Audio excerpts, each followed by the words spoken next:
สวัสดีค่ะ วันนี้พี่ใหม่จะมาสอนนับ1 ถึง 100ให้เป็นภาษาม้งแล้วก็มีหลักการจำแบบง่าย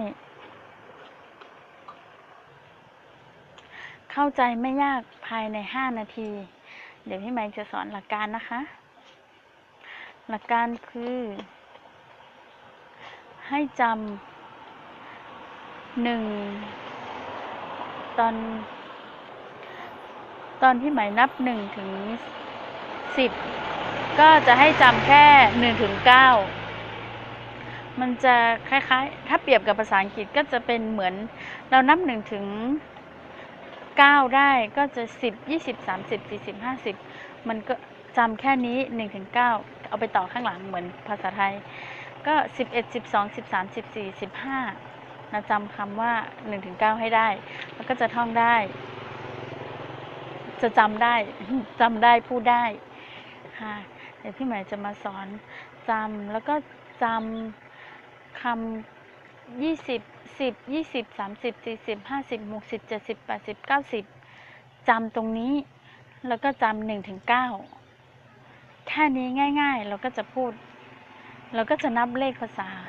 เป็นภาษามงได้แบบง่ายๆแล้วก็จำได้ด้วยค่ะเราไม่ได้ท่องแบบว่าจำไม่ได้ถ้าเราจำได้แค่นี้จำตัวหลักๆได้เวลาเขาพูดตัวเลขมาเราก็พูดได้ไม่ยากค่ะเดี๋ยวพี่ใหม่จะลองนับ1 ถึง 10ให้ฟังก่อนนะคะแล้วให้ทุกคนลองท่องจำค่ะเดี๋ยวพี่ใหม่จะนับห่างๆไม่ให้เพราะถ้านับ1แล้วก็แปลนับ2แล้วก็แปลมันก็จะงงเดี๋ยวพี่ใหม่ก็จะงงเองพี่ใหม่จะนับ1 ถึง 10แบบพักระยะค่ะแล้วจะเป็น1 2 3 ถึง 10นะคะคำแรกก็คืออี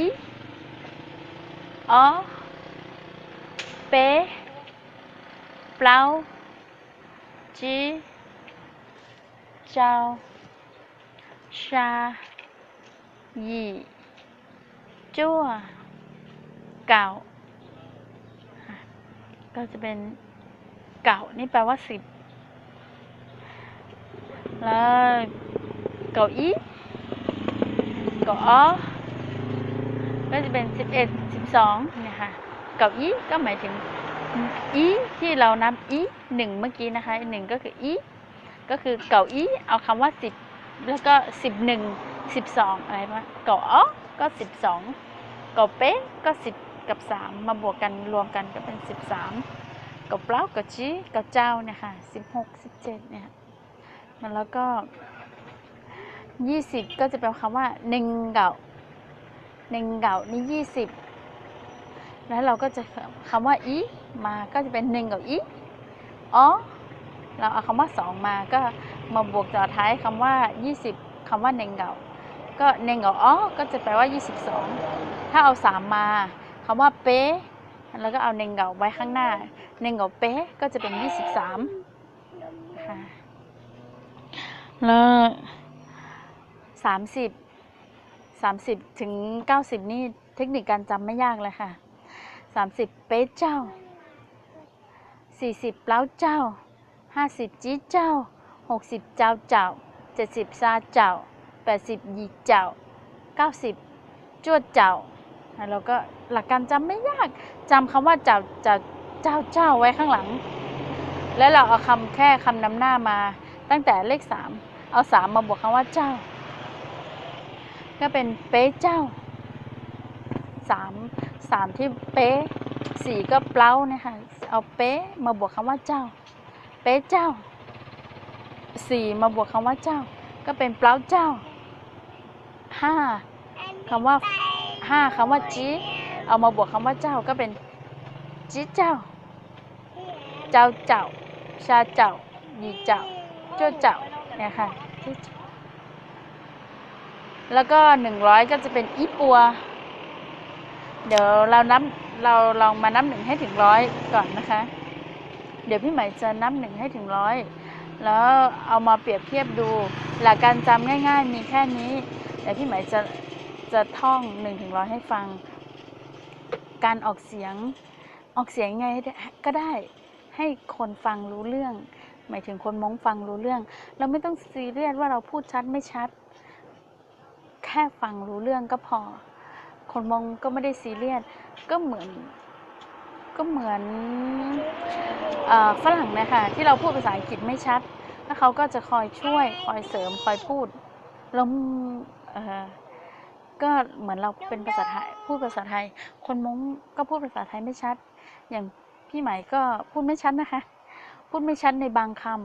ำเพราะเดี๋ยวนี้เมื่อก่อนอะเป็นเด็กอะพูดชัดแต่โตมาเราพูดไม่ชัดเพราะว่าเราพูดภาษามงไม่ได้แล้วเราก็มาฝึกภาษามงได้แล้วมันเลยทำให้เราพูดภาษาไทยไม่ชัดพูดภาษาเหนือเนาะพี่ไหมเป็นคนเหนืออยู่เหนือ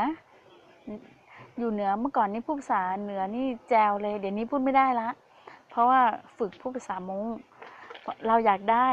เพราะภาษามงมันมีข้อดีเยอะมากถ้าใครได้ถือว่าเป็นอะไรที่ดีมากค่ะแล้วนะออกนอกเรื่องไปเยอะเลยเวลาได้โม้เดี๋ยวกลับเข้าเรื่องใหม่เดี๋ยวพี่ใหม่จะนับ1 ถึง 100เป็นภาษามงนะคะ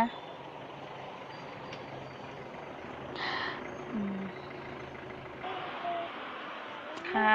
มาเริ่มที่1ก่อนนะคะอีอเปเปล่าจีเจ้าชายีจั่วเก่าอีเก่าอ้อเก่าเป้เก่าเปล่าเก่าจีเก่าเจ้าเก่าชาเก่ายีเก่าจั่วเน่งเก่าอีเน่งเก่าอ้อเน่งเก่าเป้เน่งเก่าเปล่าเน่งเก่าจีเน่งเก่าเจ้าเน่งเก่าชาเน่งเก่ายีเน่งเก่าจั่วเป้เจ้าเป้เจ้าอีเป้เจ้าอ้อเป้เจ้าเป้เป้เจ้าเปล่าเป้เจ้าจีเป้เจ้าเจ้าเป้เจ้าชาเป้เจ้ายีเป้เจ้าจั่วเปล่าเจ้าอีเปล่าเจ้าอ้อเปล่าเจ้าเป้เปล่าเจ้าเปล่าเปล่าจีเปล่าเจ้าเปล่าเจ้าชาเปล่าเจ้ายีเปล่าจั่วจีเจ้าอีจีเจ้าอ้อจีเจ้าเป้จีเจ้าเปล่าจีเจ้าจีเจ้าเจ้าจีเจ้าชาจีเจ้ายีจีเจ้าจั่วเจ้าอีเจ้าอ้อเจ้าเป้เจ้าเปล่าเจ้าจีเจ้าชาเจ้ายีเจ้าจั่วชาเจ้าอีชาเจ้าอ้อชาเจ้าเป้ชาเจ้าเปล่าชาเจ้าจีชาเจ้าเจ้าชาเจ้าชาเจ้ายีชาเจ้าจั่วยีเจ้าอียีเจ้าอ้อยีเจ้าเป้ยีเจ้าเปล่ายีเจ้าจียีเจ้าเจ้ายีเจ้าชายีเจ้ายีเจ้าจั่วเจ้าอีเจ้าอ้อเจ้าเป้เจ้าเปล่าเจ้าจีเจ้าชาเจ้ายีเจ้าจั่วอีปัวถ้าชื่นชอบคลิปวิดีโอนี้อย่าลืมกดไลค์กดแชร์กดติดตามกันเยอะๆนะคะเดี๋ยวคลิปหน้าพี่ไหมจะมีคำศัพท์ภาษามงอะไรมาตามดูกันได้นะคะขอบคุณค่ะ